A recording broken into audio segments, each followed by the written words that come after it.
Kita lanjutkan. Jadi disebutkan oleh Imam Hasan Al-Basri, masih kita halaman 28. Tidak iri kepada orang berada di atasnya, tidak sombong terhadap orang yang berada di bawahnya, dan tidak mengambil imbalan dari ilmu yang telah Allah ajarkan kepadanya. Jadi dia ngajarnya karena Allah. Karena di antara juga yang merusak tujuan manusia yaitu kecintaan dia kepada dunia. Fitnah apa tadi? Syahwat. Yang mesti tadinya ngajarnya karena Allah, karena diiming-imingi dengan duit, niatnya jadi gimana? Bukan karena Allah lagi. Karena apa? Karena duit, karena amplop. Iya enggak?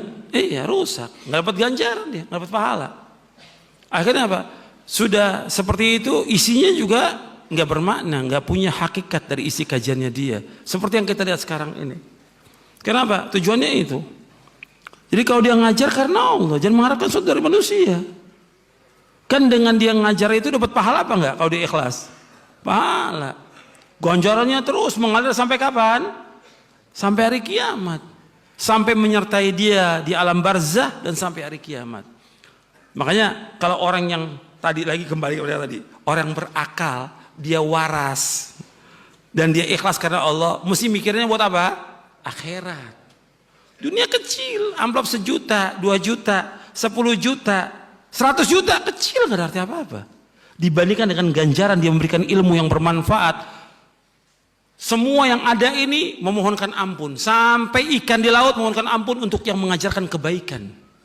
Itu hadis Nabi. Hadisnya antum nggak baca kali ya. Udah lewat tuh hadisnya. Antum lihat di awal-awal. Saya tunjukin aja hadisnya. Supaya antum juga paham. Ini kenikmatan yang luar biasa. Antum lihat di halaman 9-10. Antum bayangkan itu. Wa innahu la yastaghfiru lil alimi man fis samawati wal ardi hatta al hitanu fil ma. Bayangkan.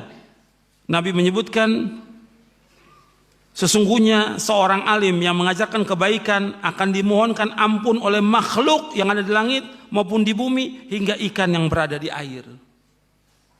Enggak bisa dibayar dengan uang. Kita ini banyak dosa. Saya dan antum sama. Kita ini banyak dosa. Kita butuh ampunan Allah. Sekarang dengan kita mengajarkan kebaikan, itu ikan di lautan memohonkan. Berapa jumlah ikan itu? Enggak terhitung di lautan. Memohonkan ampun untuk orang yang mengajarkan kebaikan. Jadi jangan mengharapkan dunia. Kalau dia niatnya karena Allah dan akalnya waras, dia mestinya apa? Yang dipilih apa? Dunia apa akhirat? Akhirat. Minta ampunan dari Allah Taala dan juga dia mengharapkan ganjaran. Karena orang yang mengajarkan kebaikan dapat ganjaran. Jadi jangan mengharapkan upah. Antum lihat para anbiya wa rusul. Bagaimana para nabi? Ketika Allah menyebutkan tentang kisah para nabi, semua nabi-nabi Allah sebutkan. Ada berapa nabi? Kurang lebih 18 nabi Allah sebutkan dalam surah Al-An'am.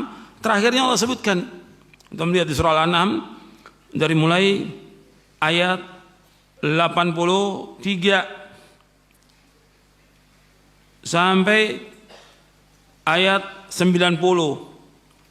Setelah Allah menyebutkan tentang para nabi dan para rasul alaihi wasallam, ulaika alladziina hadallah fabihudahu muqtadi qul la as'alukum alaihi ajra in huwa illa dzikra lil alamin.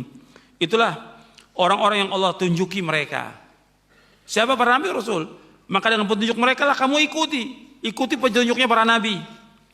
Allah berfirman kepada siapa di sini? Kepada Nabi Muhammad SAW, mengikuti jejaknya para nabi yang sebelumnya. Qul, katakanlah kepada mereka semuanya, la as'alukum alaihi ajra, aku enggak minta upah dari dakwah ini, aku enggak minta upah. In huwa illa dzikra lil alamin. Ini peringatan untuk semua sekalian alam.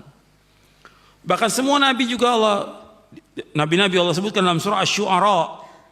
Berapa nabi Allah sebutkan bahwa mereka mengatakan wa ma as'alukum alaihi min ajr in ajriya illa rabbil alamin. Aku enggak minta upah dari dakwah ini, enggak minta upah sama sekali. Sesungguhnya ganjaranku atas Allah Rabbul Alamin. Yang kita ikut jejak para nabi, yang kita ikut Nabi Muhammad SAW, enggak minta upah. Dan enggak ada zaman dulu ulama itu habis ngajar di amplop, ayo kumpulin duit, kasih amplop. Enggak ada. Tidak ada. Inilah sekarang. Makanya antum perhatikan, dakwah ini mulia. Ini agama Allah. Kita menyampaikan agama Allah. Allah pasti akan jamin rezeki kita pasti.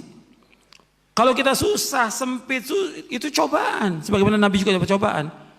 Tapi di situlah letak ganjaran, letaknya pahala, diangkat derajatnya oleh Allah Taala, dan juga insya Allah akan dimasukkan ke dalam sorga. Itu yang kita harapkan. Tujuan hidup kita sorga, bukan dunia. Uang 1 juta, 10 juta, 100 juta nggak ada artinya. Karena dunia ini dengan seisinya lebih jelek dari bangkai kambing. Itu harus yang kita ingat terus tuh, sehingga kita tahu tujuan kita dakwah karena Allah. Kalau kita dakwah begitu, banyak orang yang kemudian dapat manfaat dari dakwah kita. Karena dakwah ini untuk siapa? Untuk semua manusia. Allah mengutus Nabi Muhammad untuk orang kaya atau untuk orang miskin? Untuk seluruh manusia. Wa ma arsalnaka illa kaffatan linnasi basyira wa nadhira walakin aktsaran nasi la ya'lamun. Dalam surah Saba ayat 28. Dan kami tidak utus engkau untuk seluruh manusia sebagai pemberi kabar gembira, mengancam. Tapi kebanyakan manusia tidak mengetahui. Cukup. Iya, karena sudah masuk waktu Isya, untuk kajiannya cukup sampai di sini. Itu yang bisa saya sampaikan. Mudah-mudahan yang sedikit yang bermanfaat untuk saya dan untuk kalian. Kurang lebihnya saya mohon maaf. Wassalamualaikum warahmatullahi wabarakatuh. Subhanakallahumma bihamdik asyhadu an la ilaha illa anta astaghfiruka wa atubu ilaik. Assalamualaikum warahmatullahi wabarakatuh.